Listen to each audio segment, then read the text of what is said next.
And we're back with me, Johnny McMurray, on the On the Spot Football podcast for yet another fantastic guest. Tonight's guest brings us into the realm of analysis. Sport analysis, massive at the minute. And this man worked with me at Ballymena, and we had a great laugh together. It's my pleasure to introduce Dee McAuley. Dee, how are you, sir? I'm all right, mate. Thank you. Thanks for having me on. Thank you, Praise, sir. to be honest, but Thank you for coming down, giving me your time, and it could go either way here. We don't know. Some of the conversations we've had in the past are probably a wee bit mental, so like this might need to put a age restriction on this. Yes, over 18, maybe. Hopefully not, but It'll not. Alan's very good these days at bleeping stuff out, so if Good. we need to get rid of stuff, we can get rid of it. Good. How are you?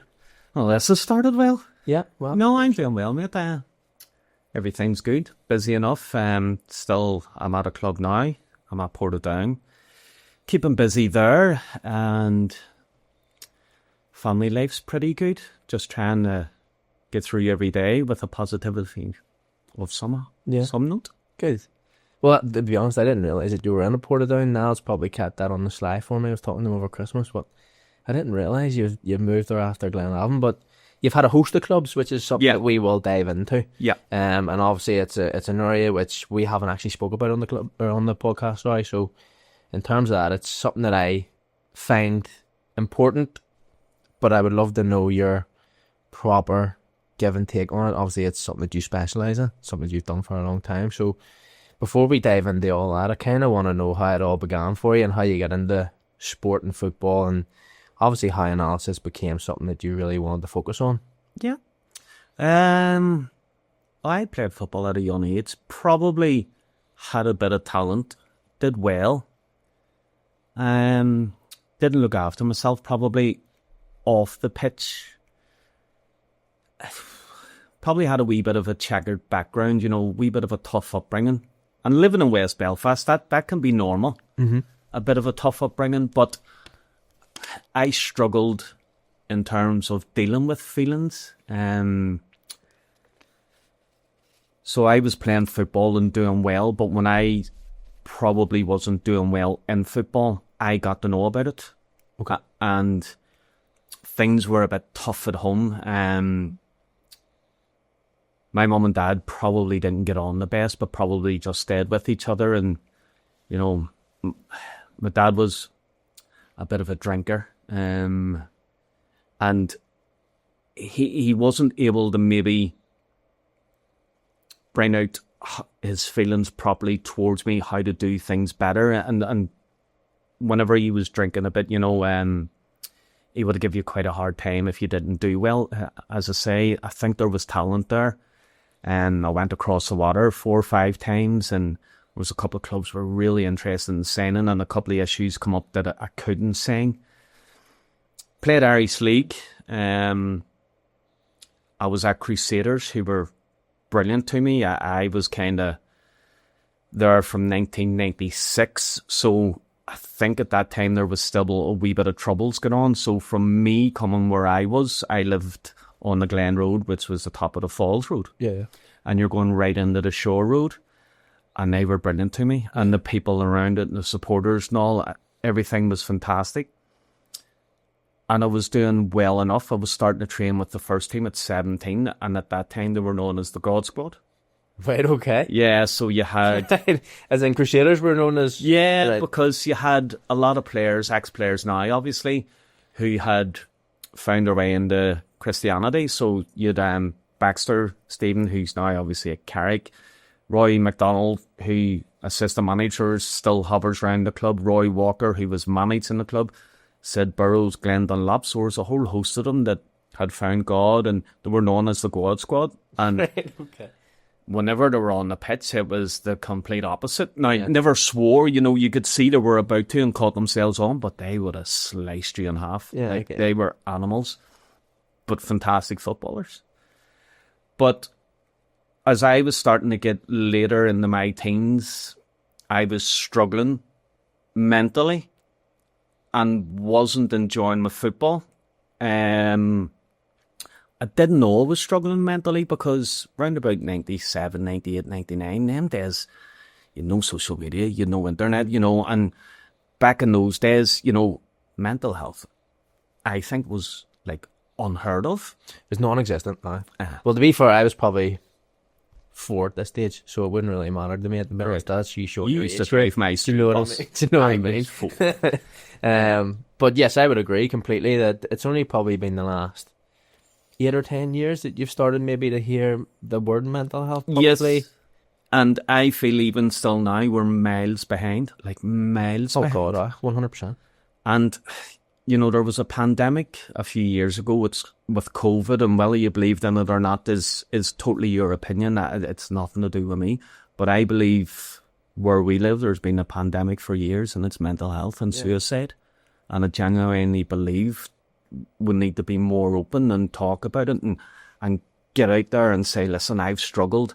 You can talk to me and I can hopefully show you what helped me. And if it leads you on the right way, even if it leads you onto that path to find your path, then that's a positive. 100%. You know, I've lost a friend to suicide and it was horrendous, but I'll go into that a bit later. But with my football, you know, to say I was doing well at Crusaders, but nowadays you see all these quotes on social media about, you know, talent can bring you so far, and its attitude, and I had a poor attitude towards the game, never towards other people. Okay. You know, I respected people, and I was brought up with mannerisms and saying please and thank you. I didn't treat the game well enough. I didn't look after myself off the pitch, and when I realised I wasn't going to make it as a footballer across in England, I really took the huff with it. Right. And as I say, didn't treat it well. And round about 18, 19, I started doing the things that everybody else was doing, but they were probably doing it at a bit of a younger age, which was the norm. You know, they were probably trying a couple of drinks and all, but I was absolutely petrified of going home smelling of drink to my dad because he had to let you know about it, and that was fine. Yeah. You know, you shouldn't be probably drinking that underage. If people do it and their mums and dads let them, again, that's nothing to do with me, but I was absolutely petrified of my dad. But unfortunately, he had his issues growing up too. He grew up right in the heart of troubles, and as I've got older, it's learning that he was actually trying to do his best. Yeah. But couldn't project it in a way that he was showing me any kind of empathy or things like that. It's kind of just taking that generational push where things become more normal in society at certain times. Like you're seeing a different society than your father would, and Absolutely. He's seeing a different one than his father would. And it's that sort of old school sort of mentality where that's just the way it was. Like people were just tough on their kids because they wanted them to be aye. And the thing is that the two words that absolutely put it to bed is old school. Yeah.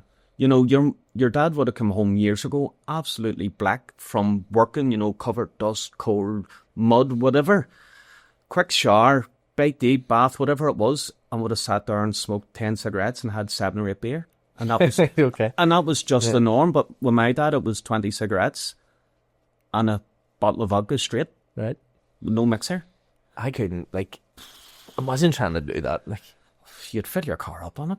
I'd need rubber sheets on the bed. So, oh God. But unfortunately, it started to get out of control for him. You know, he wasn't just drinking it to take the edge off a hard day. He was drinking it to get into a situation where he was trying to blank things out.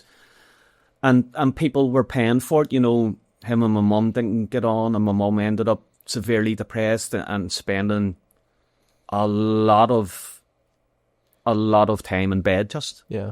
And she got addicted to tablets, and she had been dealing with her issues, obviously. And I didn't quite fit in with all my friends. I was kind of obsessed with football, where they were doing everything. Right, okay. I was just in football, and it was probably, they were thinking, he's a bit weird.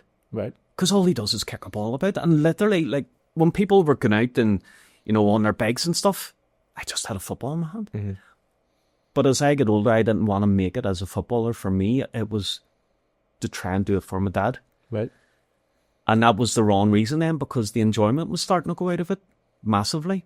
And by the time I was starting to play for Crusaders and training with the first team, I was going over there and not taking it seriously. Right. And they were paying me. And anybody that is getting into football and gets a couple of pound out of it, no matter what age you are, that's brilliant. Yeah. Especially, it doesn't matter the level either. Absolutely not. And even if you're paying a fiver to play with people, Yeah. in your mid-20s, mid-30s, and we're seeing these over 40 leagues now, that's brilliant. Yeah, it is. Because you are involved in something with a bit of camaraderie, and you're getting out, and It's a release. It's absolutely. a release. Everybody behind their front door has issues going on, and if you can forget about them for an hour that you're playing, or 2 hours, whatever it is that you've left the house till you go back in, that's a plus. Yeah. You know, because again, we have a lot of mental health issues around the place, and unfortunately, I'm sure that you know somebody that's affected by mental health, and growing up, I found out people who were affected by mental health, and again, someone that's took their own life, and it's devastating. And with football, if we can use that as a release or a sport, then go for it. Yeah. But if you are struggling, you know, go and talk. It needs to be addressed more, and I know that you're an advocate for it. And there's a guy I worked with recently, Dee McAuley, is doing quite a lot trying to get people out and about and socialising, and like, it's fantastic work. Like, and absolute hats off to them, because they're leaving their house, their wife, their kids, whatever, to try and help other people push on. And I find myself now with analysis that I try and bring a human element into what I do. Right. So I try and get to know the person and what makes them tick, and try and get a softer side of them, because the higher the levels you go up, I feel there's obviously pressure on to win, and you've played out of the highest level of the point in Northern Ireland. You know, the Northern Ireland Premiership's the highest level. And it is all about winning, and it's collecting 3 points, so it can be a very ruthless, harsh atmosphere. So I try and bring a wee bit of, not softness, but an area of, yes, I can go and speak to him about maybe whatever's going on, but I also need to do my job and say, listen, you were fantastic at this. Could we do better at this? And how do we make everything better so that the group becomes better, so that the team, you know, collects points? But as I say, when I was playing at the Cruise, wasn't treating myself well enough, and started probably drinking around about 19, 20, and going out and partying. And because I was struggling mentally, I wasn't sleeping great. And even now, you know, I massively struggle with my sleep. And I started taking sleeping tablets. Right. But at the start, you were able to get them off your doctor, and you just said to them, listen, I'm struggling to sleep, and they prescribed them to you. You know, this is 20 odd years ago. And it started getting a wee bit out of control for me. And I started going down the leagues a wee bit. I went from Crusaders to Larne, the Carrick Rangers, and literally overnight just quit. Okay. I just hated football.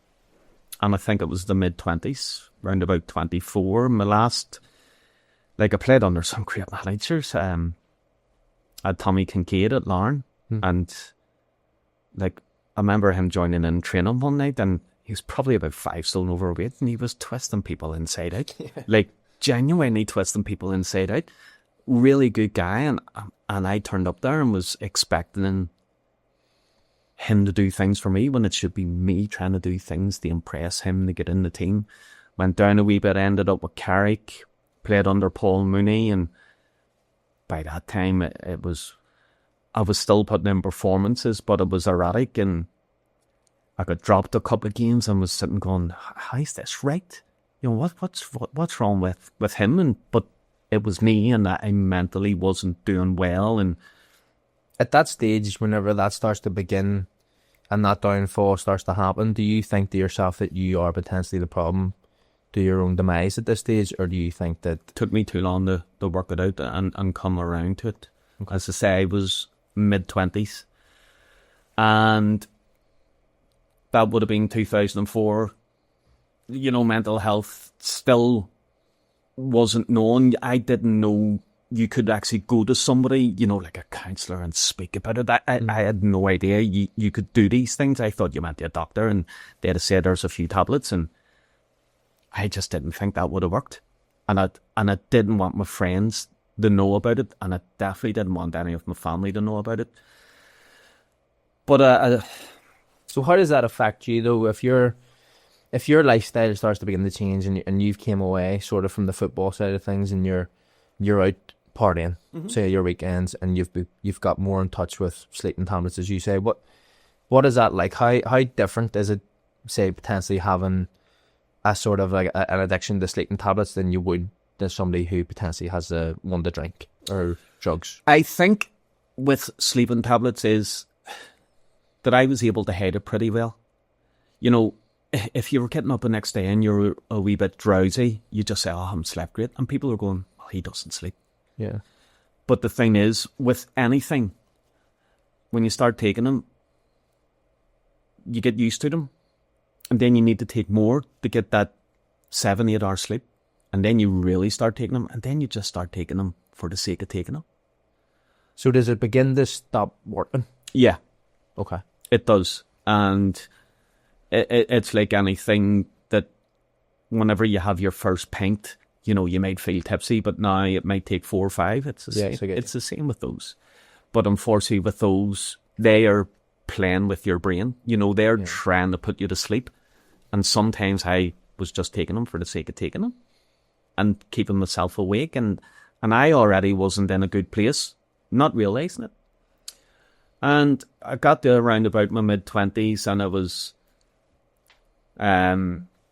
becoming a father and stuff, and I wasn't good at it because I emotionally didn't know how to connect with people and express myself, and I was probably a bit like my dad and stuff, and like he's, as I say, he didn't know how to probably deal with his feelings, and I was kind of turning out the same without realising it. And around about my mid-20s, I remember getting a phone call in the middle of the night, morning, and one of my friends had died. Okay. A really close friend, like, and I don't want to say his name, you know, in respect to his family. And by the way, what a footballer. Okay. If you can ever go into YouTube, there's a clip of Chris Waddle. I think he's playing like the soccer sixes. And it shows him dribbling the ball with the outside of his left foot, and he bends it over a goalkeeper from inside his own half. It's like a 5-a-side court. And I remember texting my mate going, "Does it remind you of anybody?" And he goes, "Aye, such and such name." And I goes, "What happened there?" And his, unfortunately, was substance abuse. It was cocaine. Right. And he started getting, if you want, dependent on that. And it just got out of control. And from what I'm led to believe, I don't fully know. I think it was like a brain hemorrhage. Unfortunately, took him, and he was 24, 25, maybe a year younger than me. And that absolutely ripped me in half. But I didn't deal with it well. It was just, again, just get on with it. You know, like everybody is suffering, but, you know, I just never spoke about it, ever. I'm one of these people that I would rather have a laugh about something at maybe my expense rather than be really serious about something. And that's why I'm always trying to be a bit of a joker. Might be bad at it, but I try and always, I always try and make light of situations. I get you. To try and deflect off, if you're going through a bit of a bad time, I'll maybe try and make a joke, and people will look at me and yes, you can be okay. Yes, I get you. And I'm very good at vibing off people of who might be a wee bit quieter than what they normally are. But do you think that you've been able to sort of understand this now because of the situations that you've been through? Yes. Okay. And the person that you are now is always made by what you've been through. Mm-hmm. And unfortunately, some people need to go through the crap to realise, you know, what the goodness is. And I was treating people badly, and I get into trouble with the law, unfortunately, and I have massive regrets of some of the decisions I made, and I paid for them. And thankfully, I paid for them and needed to. And after my first friend had lost his life, I really went downhill rapidly, but still didn't realise anything was wrong. So I was quite moody, and everything was in a rush, and I'd stopped my football, so I wasn't even exercising, and that has a bit of a bad effect and stuff, and I had no care in the world what was going on with me. Still trying to look after other people. I was never disrespectful towards other people, but I was rude towards myself, had a bad attitude, wee bit of a chip on my shoulder, thinking things should be all right. What's wrong with you? And it was me, and I couldn't nail it down. And this went on for a couple of years, and it was snowballing quickly. And one of my other friends that I grew up with, and yourself, as you get older, you still have friends that you could drop a text to, and you'd bump in the street and you'd stop and speak for half an hour. And it doesn't make them any less of a friend if you're not in their house every single day like you did when you were younger. So this friend, he was going through a bit of a bad time and nobody knew. I think he had fell out with his partner. But me knowing him, he was always very happy-go-lucky. He was always, well, what's happening? How are you? And all. And he had a wee smile in his face, and he was always working a wee move. I know a fella's got shirts you looking at, eh? Much shorter. 30 quid, but I can get you them for 20, but he was getting them for a fiver. I was like, yes. People are wheeler dealers. Oh, listen. Gotta make a living. A big time. Big time. And I'm all in for it. If you're doing nobody no harm and you're getting a couple of pounds in your pocket, off you go, aye. Yeah. But he was struggling. And he was drinking a bit heavily, so he was, and not dealing with things properly. And I think he was trying to keep the persona up of being that happy-go-lucky guy. And he hung himself. And that was probably what absolutely made me collapse. And I remember going to his mum's house, and he was lying in the coffin. And I remember him laying there, and his uncle was there, and I knew his uncle well through youth football. I said, what's he doing there? And he goes, I don't know. I don't know. And I remember just looking at him and thinking, what's going on here? This isn't life.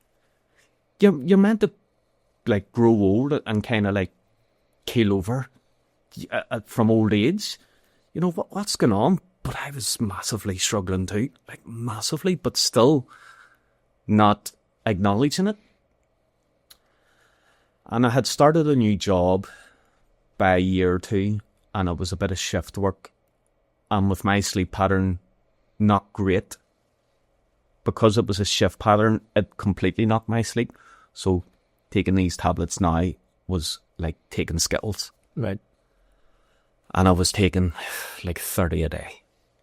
30 sleeping tablets a day? A day, not even at night. So this was during the day. So how does that, psychologically, how do you function? If their whole sole purpose is to put you down, pretty much. They are, yeah.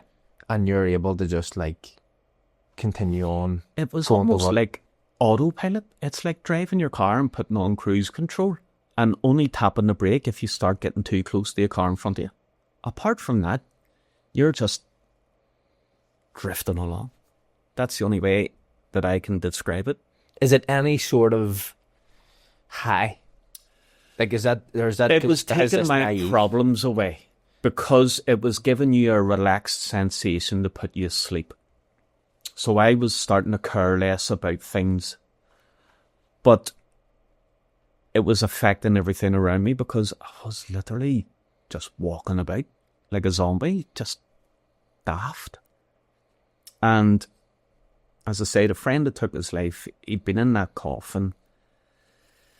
And we went to the mass, and I took sleeping tablets the night before, and I was in the mass, and I was crying my eyes out.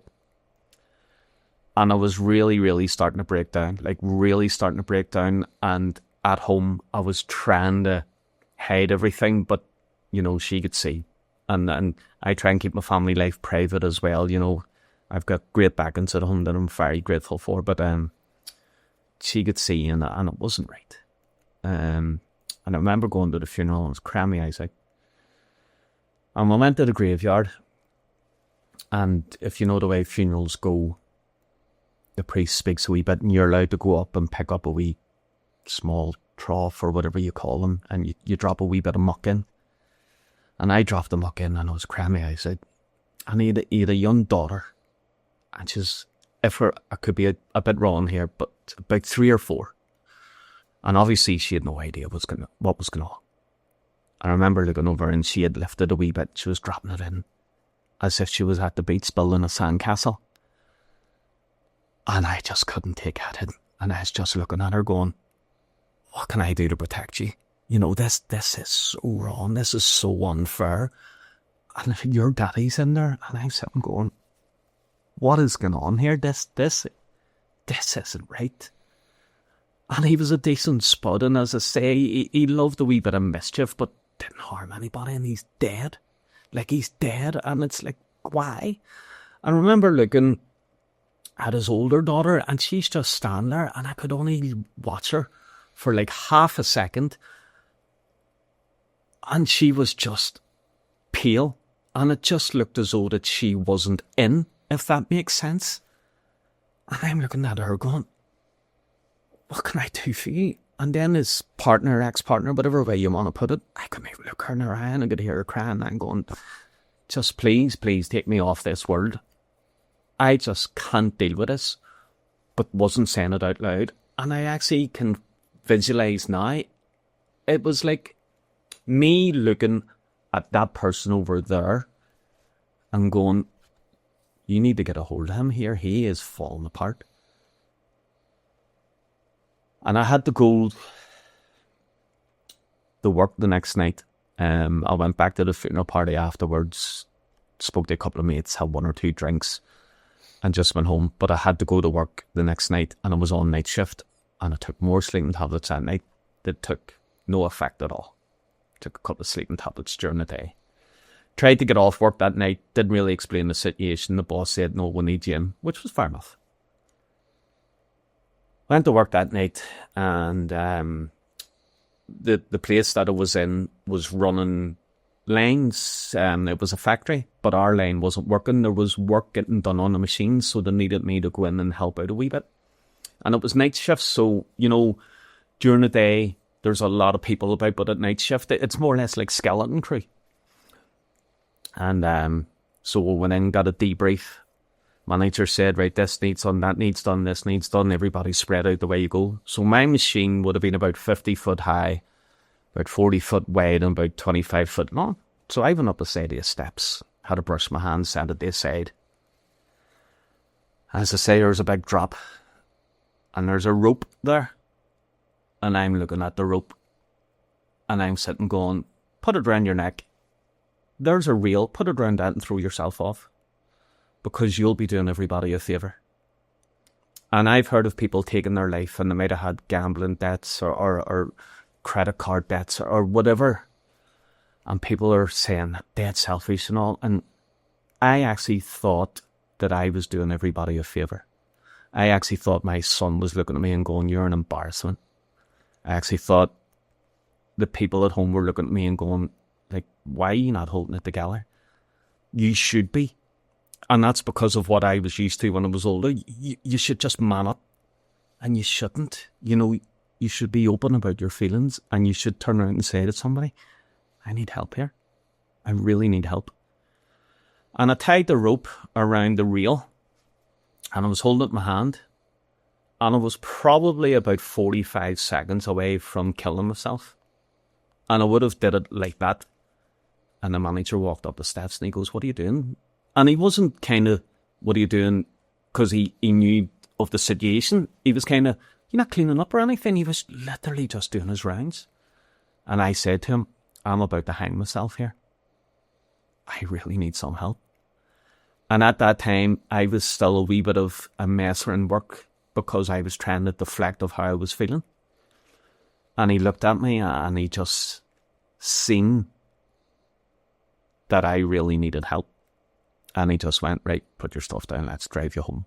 And he got into my car, drove me home, opened up the front door, and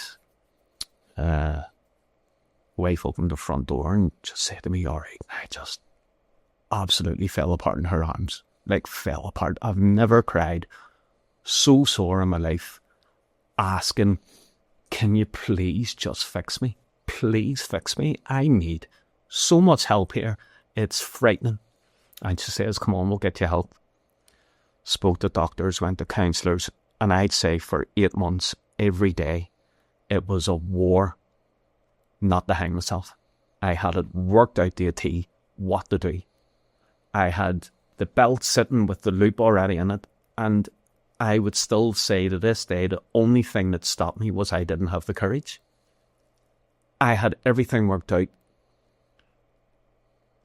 The only people that would have found me would have been adults, so my child wouldn't have. But looking back at it now, you're kind of going, the mind plays so much tricks on you, it's frightening. And I got help, and I got counselling, and I'm very open about mental health now. And if I can see people wobbling a bit, I would say to them, do you want to have a wee yarn in quiet? You know, my phone's on. Ring me, speak to me, and please be honest. If you are struggling, let's see what we can do to help you out. And again, it's all to do with me going through what I went through, that I hope that I can speak from the heart and say, I understand. I can help you. I am not the answer to your problems, but I will help you to get to the answer of your problems, and will point you in the right direction. And I think now we just need to try whatever it takes to get people along the right path. And there's still a lot of people that can deal with problems brilliantly. Like, I have some very good friends who lost the same friends that I did. We were part of the same group. Like, of Kev, Teaser, Boss, it's strange nicknames and all. Absolutely brilliant people. And I would say to them now, you know, I've been struggling, and Brew and Boss, Teaser and Kev would say to me, we're so glad you're here. But I was thinking back in the day, like, they wouldn't even come to my mass. And you just get so down into yourself that you get lost in thoughts of what's the right thing to do. And no matter what, you always should try and live as long as possible and do the right things, but try and keep yourself living. And unfortunately, in the place that we live in, like when my friend took his life, you know, it doesn't even go in the paper now. It's just normal. And that broke me as well. Like, he was a popular guy, real decent spud, and it's so normalised now of people taking their own lives that it doesn't even make news or newspapers, and things need to change. And I got the help, thankfully, and did counselling, and the big lifesaver was CBT, cognitive behavioural therapy. Okay. And it learns you how to deal with your emotions. So if you're ever sitting in the house and you ever get butterflies, you're actually thinking about something that gives you butterflies, but I never knew that. And so he taught me to tune into my thoughts. So if I'm ever feeling sad, it's like, that never comes on like that.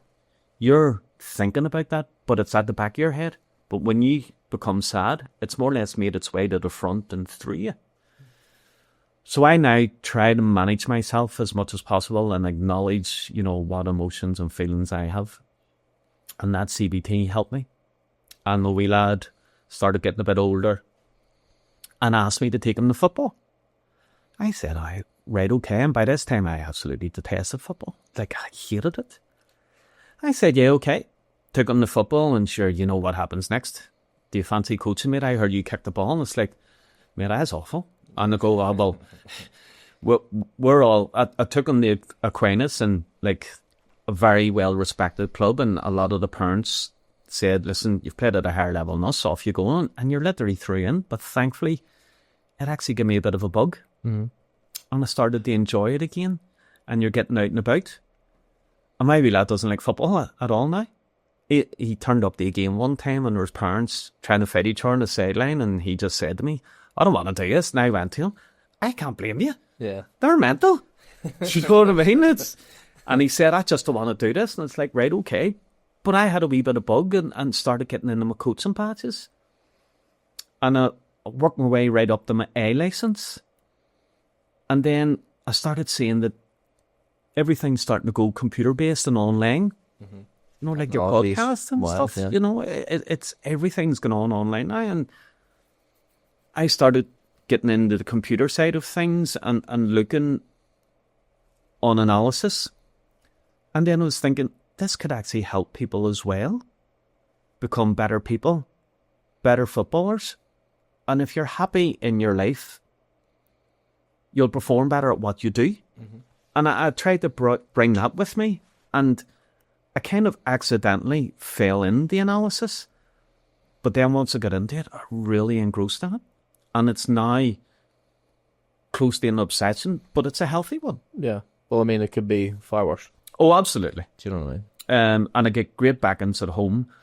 And I've worked under some great people. There's not been a bad manager yet. I've been very lucky that way. Yeah. And if I'm honest, I still think I've got good relationships with players because I've been honest with them. And when I've went to show them things, because I've brought a wee human element across of getting to know them and speaking to them about their life first, that whenever I need to show them something to try and make them better, they actually take it on board. Yeah.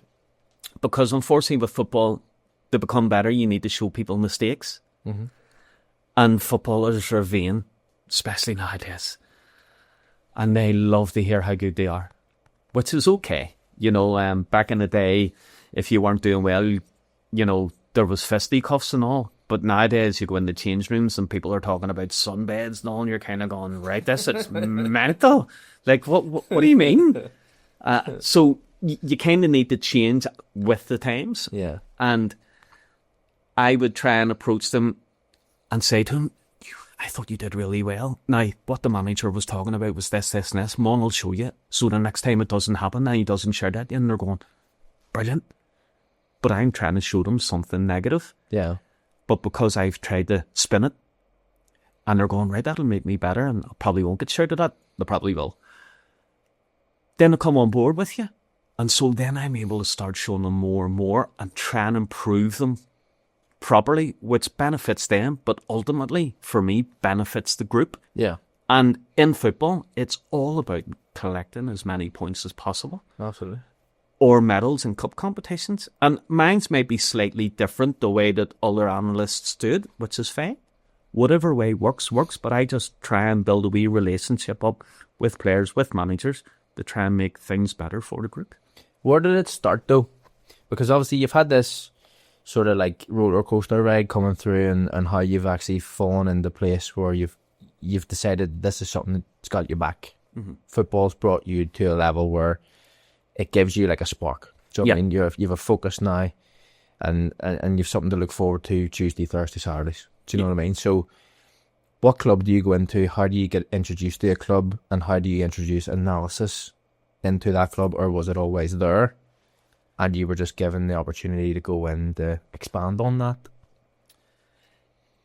It probably, it's blowing up now, and it's actually getting massive within the Irish League, and there's still actually a couple of clubs that are still have it on board, but still are waiting to fully embrace it, which is okay as well, because, you know, it's almost a new thing, and you know, people are like with new things, it's kind of, ooh, just be careful with that. But I started off at Cliftonville, and I was working with the 20s. There's a guy there, Brendy Lynch, gave me an opportunity. He came in, and he said, come on in, can you analyse the 20s? And I said, yeah, no bother. And he said, what have you got? And I said, an iPad. He said, let's go. So I'm standing at the sideline like that for 90 minutes. Standing recording it. And it's like, them arms are going to get bigger. Do you know what I mean? Yeah. And he said, if you... No, not at all. And he said, if you know equipment, but I was getting in the computer side of it, but obviously I needed equipment to go with it too. So I started investing in that. But then the first team needed an analyst, and Brendy just turned around and said to me, he says, I've recommended you. And then Daggy O'Hara, I did my badges with him. He got in touch with me one day and he said, listen, there's a wee clip here, can you analyse it and I'll send it to the manager? And I did. And then within the space of a week, it was right, you're in my first team now. And it was like, say again. He said, no, that's you in. It's like as easy as that. is there no interview process? He says, no, you've got what's needed qualifications, you're an analyst, let's go. And it was literally within the week of working with a second team, 20s, couple of kids, 1 or 2 first teamers down, the bang, you're in the first team now. Yeah. And this is under Paddy McLaughlin. Paddy McLaughlin, yes. Okay. And he was still quite fresh with the analysis. It was quite brand new to him, but it was something that was needed, and it's something probably now that he would swear by. Yeah. That it's needed, because everybody kind of needs to, in my opinion, look back on what they could have did better or what they did better. And if they did something well, analyse it and go, that was the movement that made me create a situation that I came out of it positively with. So let's do it again. Yeah. And if someone clicks onto it, I know what I've did, so I can maybe reverse that slightly, catch him off guard, and then do it the opposite way. And it's just wee details, advantages, again, that can make me a better player. The player speaking, obviously, which is better for the team and better for the group. And Paddy just said to me, can you do opposition analysis? I said, yeah, no problem. He said, right, okay. He said, we train on a Monday, Tuesday and Thursday. We'll do analysis on a Thursday. I said, right, no problem. Game on a Saturday was the first one. So my first session was on a Thursday, but, it didn't do any analysis because I was brand new. Had a game on a Saturday. He rings me on a Sunday, right, analysis on our night. You're doing our team as well. It was like, right. He said, no, I need you to analyse us and the opposition. And that's double the work. Yeah. But it's Irish League. Yeah. You can't afford to get performance analysis and opposition analysis. And it's still full-time teams in it, but it's a part-time league. Still more or less, there's a lot more part-time teams than full-time. So it was squeezing an awful lot in, but I didn't mind. I just loved the opportunity. Yeah. And as I say, I have a healthy obsession with it, and I'm backed up to the hilt. And I started analysing the first team and opposition, and actually got quite good at it, because the more you do something, you should get good at it. Yeah. But thankfully, because I went through the likes of my coaching badges and played a wee bit, I think I was able, when I was analysing, although you are backed up with video evidence, there's no lying with videos, I was trying to speak to players from a player point of view as well, and putting it across to them in a way that they understood. We can all come out with buzzwords and phrases, but with all due respect, it's footballers. I'm not dealing with doctors or anything like that, so just speak to them in a human way. I don't put them on that pedestal, Well, listen, there is some very, very bright boys knocking about the league, and I'm looking at them going, I don't know if I should be talking to them. They could be schooling me. Yeah. But again, if you have a wee human element, attachment, whatever it is, to get your message across, that they can absorb it, they make it better for the group, then we're winning. Yeah. And again, I try and use what way I went through with my mental health issues, that I don't bring it up in a conversation, but I always try and have almost like a softer side. Like, a manager for me needs to be absolutely ruthless, and that's fine. I think that where you actually sit in the pyramid of, you've got your manager, your system manager, maybe a coach and an analysis, and then the players, you're in that little bar where you're very much 50-50. Yeah. And being able to synchronise everything with players, with the management team, and pretty much you're on board with everybody. You have to be. And I think that if you're too much one side or too much the other, it's a very dark place to be, because it can cost you potentially a job, and then it can also cost you relationships. It can. But no matter what, you always back the manager. If you don't agree with him, well, he's paying you, so you have to. But it's ultimately, it's his decision. I would never try and give anybody tactical information differently to what the manager said, but I would maybe go around the change room and go, listen, you're facing Johnny McMurray today, see, in the last 10 minutes, he's known to score goals. So when you're tiring out, you need to make sure you're on red alert. Now, he hasn't scored many with his left foot, but if he comes on the right foot, you make sure you close him down. So it's wee details like that to try and make sure that when a player's going out onto the pitch, that they're thinking about their game. And the more that we can try and produce thinking footballers, I think the league will get better. And I think the league is getting in a good place. There's a lot of people going across the water now. There is. So it has to be getting a better place. You know, analysts are coming in, strength and conditioning coaches, fitness coaches. Some of the managers that are around the league have played at the highest level possible. And you're going, that's fantastic.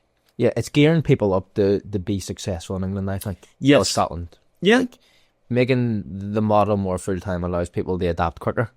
And then introducing the likes of yourselves in analysis or, as you say, strength and conditioning coaches, these sorts of things which you never had 10 years ago. No. People going away 10 years ago when they had to go over and try and fit into a full-time team, you had to take 6 months to even catch up because you were miles off it. At least now you probably don't have a big jump. Yeah, There's I'll still a agree jump, with that. I would say, but it's just, at least you understand this is what we do. Analysis is something that happens in England, and they have full rooms dedicated, like a cinema, and they're in there doing their stuff, and then their S&C stuff, there's separate coaches, physios, whatever you need. And there is obviously different levels. You're going across there, and money's no object. You know, a lot of teams here need to perform within their budget, so a lot of it can be compressed into a short enough time.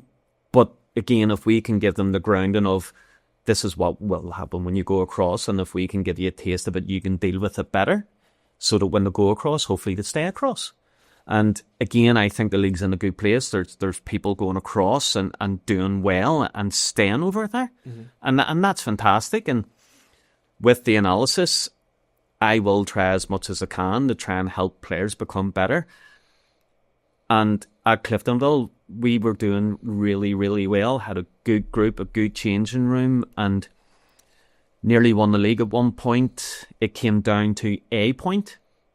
It was the final day of the season. Linfield went on to win it. But we get into Europe, obviously the next season. Well, sorry, you know, at the start of the next season. And you're seeing different levels again, and you're really embracing it. And does that give you more of an appetite to get back to that, to be like, I want to be at a team that's competing in Europe? Yes. To go and have the trips, have the fun, yes, but to be able to sit down and analyse full-time professional teams. Yes. I would love, if our league went full-time, I'd be all in for it. Yeah? Yeah, I would love to go full-time doing it, and I would love to try and sit as long as possible and just analyse teams and come in, and you're spending the guts of a morning with your coaching staff and going through things, and Emmons turn around going, what about this and this? And you're going, happy days, because the more eyes that are looking at things, the more we can pick out and put together to make it better for the group. And I would absolutely love that. And when you go away to Europe and you're seeing the stadium and you're walking out onto the pitch and it's laser leveled, and you're kind of going, wow, yeah, you know, these are levels. And you always, no matter what level you're at, you should try and be the best at what you're doing. And I'm probably not, well, I would say that I'm not, but I am trying to be the best at what I'm doing. But again, I'm only trying to do that now with what I've been through in my life. Yeah. And I now fully respect where I am and what I'm trying to do, and I treat it well with a good attitude.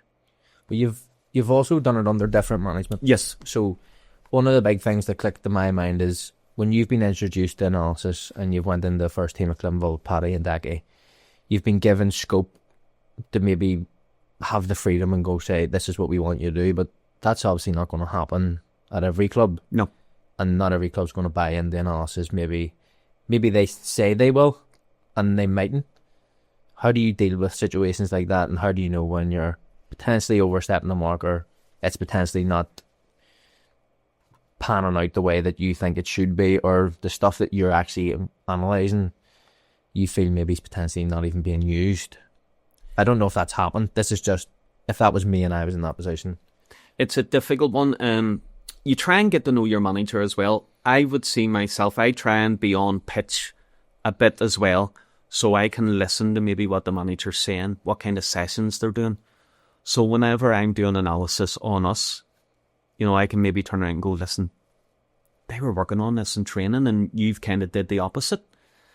And I'm just trying to relay what the manager's talking about. And then on match days, I try and get close to the manager to listen to what he's saying on the pitch as well. before the game, half time, so that we're all kind of on the same page. And it is about hoping you're not overstepping the mark and thinking, you know, am I saying something here that the manager wouldn't say?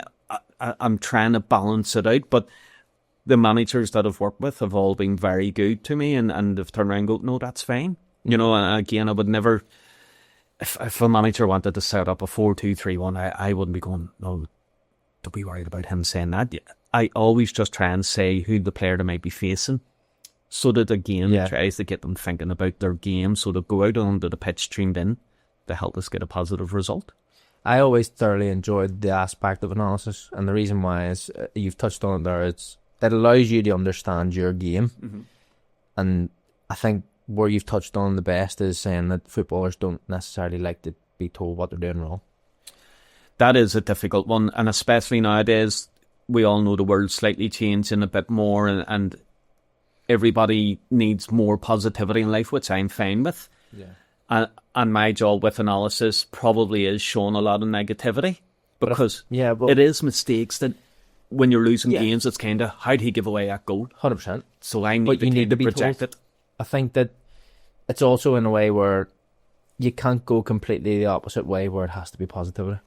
And I think there's too many players in changing rooms that want that, and it's now getting to the stage where it's maybe too far gone, where you can't actually maybe dig people out as much, or you're maybe worried about how they're going to react. Or that's maybe down to roles and responsibilities. So the manager is always in charge, and he can dig a player out, rightly or wrongly.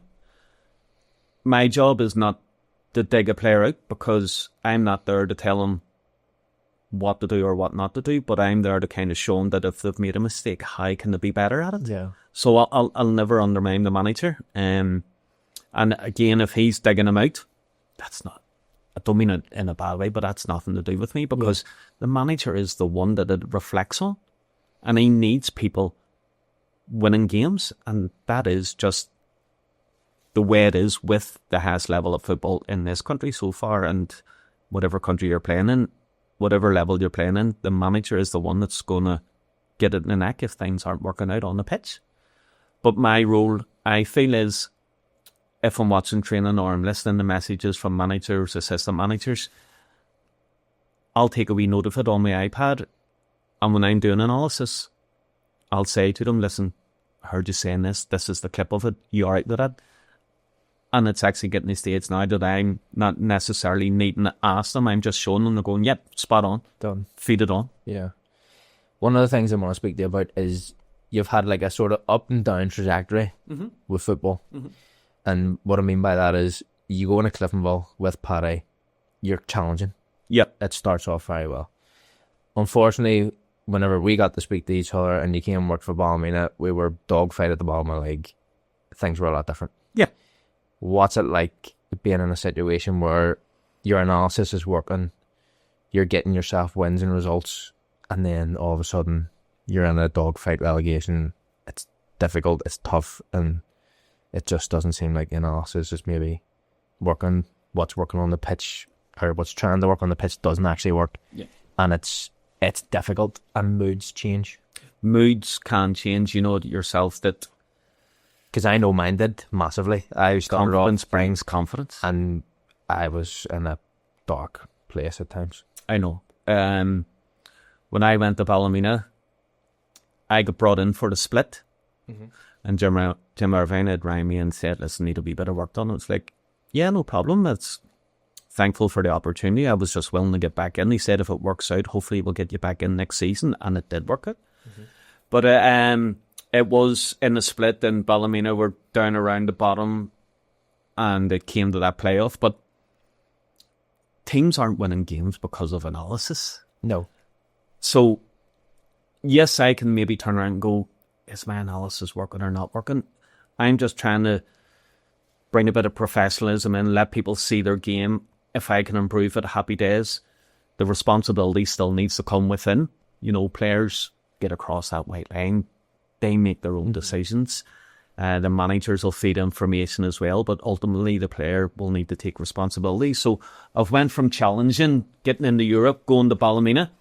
I loved it because you're still dealing with high-level footballers. Yeah. And you're still speaking to people and trying to help them become better. And if a player does well at Ballymena and kicks on to another team and does well, you can say, I rub shoulders with him, fair play to him. Yeah. You know, but no matter what, it's still a high-level football, in my opinion, and they mightn't be top of the league, but they're getting paid for playing football. They're in a very good situation. Yeah, still proud. Yeah, I loved it, and Jim Irvine was very good to me and brought me on board and fought tooth and nail to try and make sure that if I needed anything, there it is on your lap and stuff. And when I was at Ballymena for a while, obviously, as you know, started off the next season, went on that mental run. What was it, 11 unbeaten or something? It was like, where we go here? Yeah. And then it got a wee bit erratic, but that's football, you know. People can be brilliant at their job one day and then the next day not feeling the energy and not as good, but on a football pitch, you can massively get punished for that. The difference in what I'm saying to you whenever I think that when we come in is people are that low that I think that you obviously got overstepped. And what I mean by that is because we were in that fight, it's hard for people to take on something new. Yeah. But when you get the opportunity to do it more regular, you see the benefits. And I completely see the benefits of analysis. I think it's a professional league. All right, it might be classed as part-time stroke full-time. It's professional footballers, so treat them professionally. But most people are 3 days a week. Yeah. Do you know what I mean? So it's a hybrid model. It's more full-time than it isn't. Yeah. And I think that whenever you're speaking to footballers, if you can give them details, and I believe that details equal standards, and the more details you have, it should improve standards. Yeah. So when I'm speaking to a player, I will try and give them enough detail where it's not overpowering, but enough detail where we're going, that's good information to take on board. And it gives them a wee 1%. Yeah. And we always hear it's all about those 1%. Yes. So if I can go into a wee bit of detail and show them something and it helps improve, then we're winning. Yeah. The result mightn't have been as positive, but if we go to play this team the next time, we can see where we've went right, maybe where we've went wrong, and can we improve again? And for me, that's the part of it that I really enjoy as well, because it's helping people become better, and footballers obviously as well. You moved on at Ballymena, which was unfortunate for us as a team, but obviously understandable because you're with Paddy before. Paddy takes a job at Glenavon. What do you think was the difference from your time at Cliftonville to your time at Glenavon? Because when I first seen the appointment and I thought that Paddy was going to go in there, I was like, unbelievable appointment for Glenavon. And I think everybody had it struck that it was going to go very well. And it didn't, which happens. I mean, people go in, people just don't function properly, or teams don't click, or whatever it is. But from being in there, how difficult was it? And what do you think the big differences were and why it didn't work? Well, when we first went in, now Paddy gave me a massive opportunity, said I would like you to come in as an analyst, but I want you actually to go right on the bench and learn and listen and all the rest. And that was like, wow. You know, that get was the opportunity to do something that you've wanted to do. Like really on the bench, you're within arm's reach of actively what is exactly going on. And I just thought, fantastic. And when we first went in, you know, Glenavon were second bottom and struggling a wee bit. And then we went on this crazy run and collected so many points and did really well. And it slightly petered out at the end of the season, but I think it was like the safety net had been reached and everybody went, relax. Yeah, we're safe. And then we went in the pre-season and we worked really hard on recruiting and changing and trying to make things better.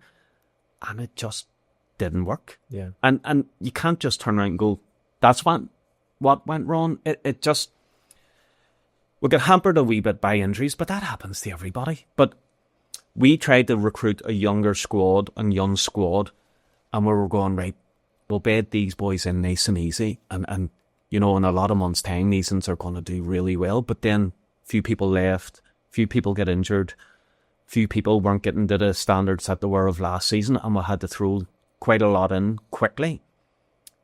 and they probably didn't have the experience to deal with situations in a match to get them through spells. So no matter what in a game, no matter who you're playing, at some point the other team's going to have the ball a wee bit longer. They might have a corner. And they're definitely going to be on top for 10 or 15 minutes. Well, exactly. And unfortunately, that 10, 15 minutes, we seem to concede a goal. You know, there was times in games that we were going through on goal and it was getting cleared off the line, or would miss, or the keeper pulled off a save, but they got a half a chance, bang, down 1-0. And it was like, right.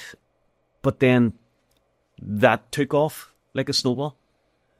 And it was almost that as soon as things started to wobble, we absolutely wobbled. Yeah. It was an earthquake, and then went 1-0 down and just couldn't recover. And I still think there's a really good group of players there. And the management team that's in now are doing well. They've had some great results. And I hope that they do stay up. It's a great wee club. You know, it's family orientated and they do what they can to help you. But we worked really, really, really hard, and it just didn't work. And the recruitment side of it's massive, and we did recruit a lot of players, and we spoke to a lot of players that we didn't even go to the club with.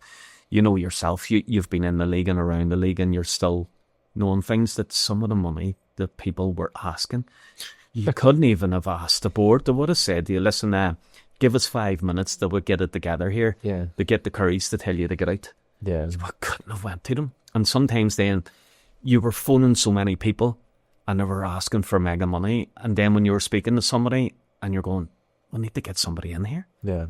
And it's not that they were the last option, but you wanted them in, but you didn't want to put them right in right away.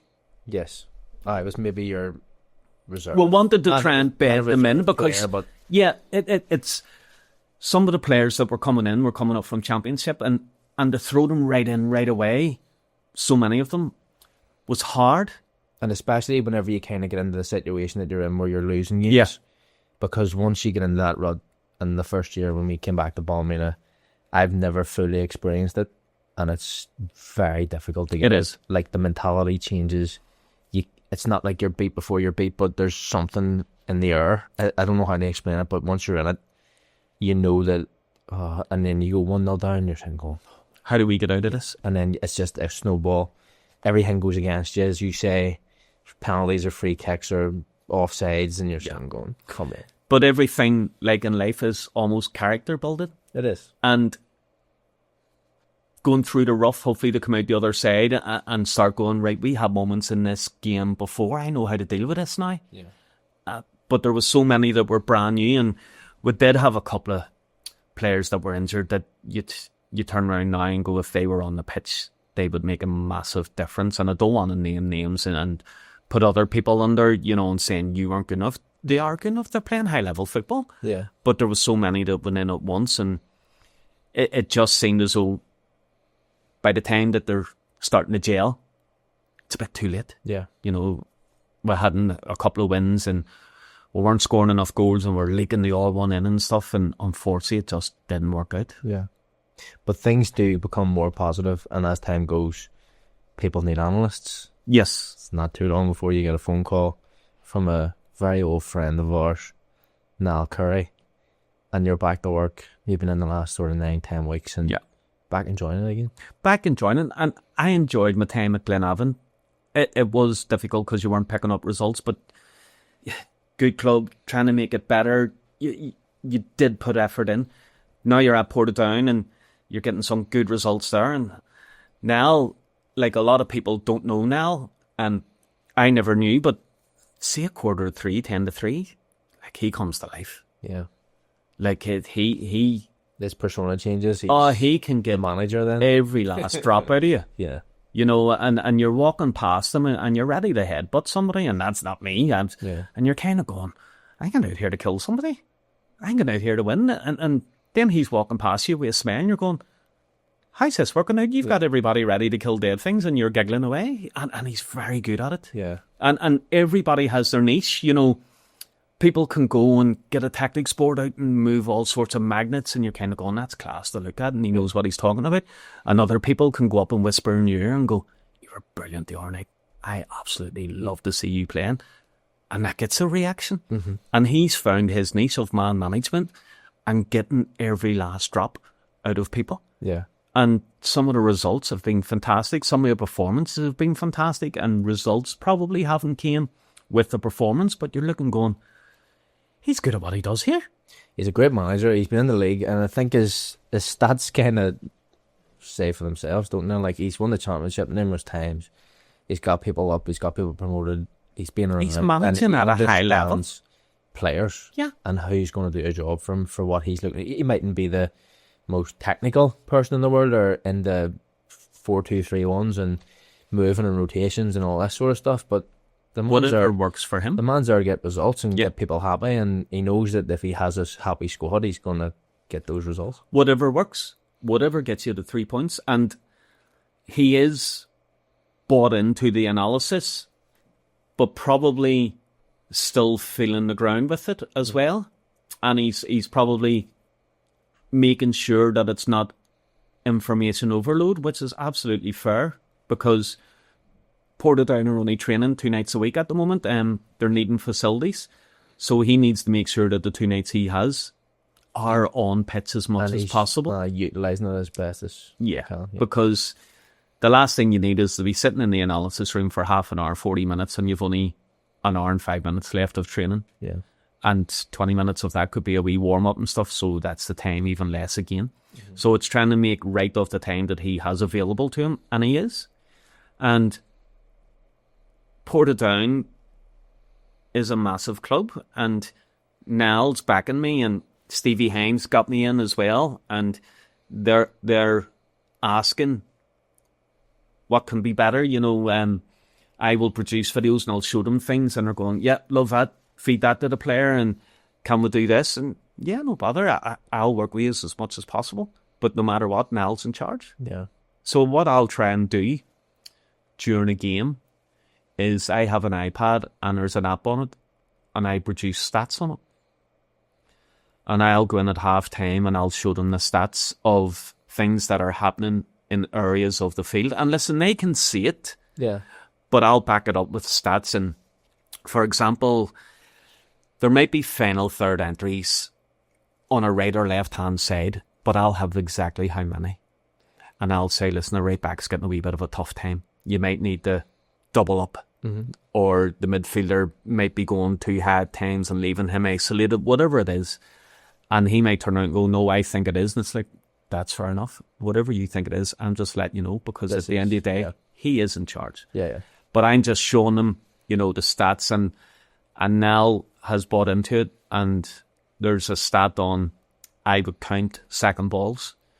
And if you listen to any Irish League game, whoever picks up a second ball usually wins the game. It's massive. It's massive. And it's basics. It is.